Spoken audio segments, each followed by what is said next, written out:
The claims American President Donald Trump has made against South Africa are baseless, and here's why. This week, President Trump took to Truth Social with claims that the South African government is confiscating land, which is not what's happening at all.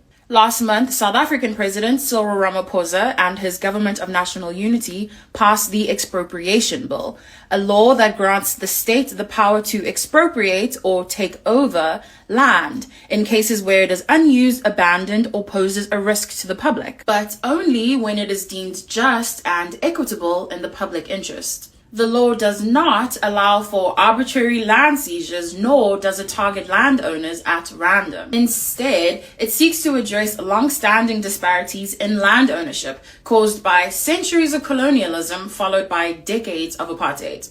Up until 1991, the Natives Land Act of 1913 restricted Black and Indigenous South Africans from purchasing, renting, or living on land outside of designated areas, leading to massive forced removals throughout the 20th century. In its 30 years of democracy and since the fall of apartheid, South Africa has undertaken land reform efforts, but it has not engaged in government-sanctioned land seizures without compensation. A 2017 government report found 72% of private farmland is white-owned, a legacy of apartheid policies. While the expropriation bill is part of the government's broader land reform strategy, it does not override constitutional protections for property rights. Even AfriForum CEO Kelly Creel, whose organization has expressed concern about the law, has acknowledged that there have been no large-scale land confiscations by the government. Ultimately, misinformation has fueled the frenzy around this law, but the facts tell a different story.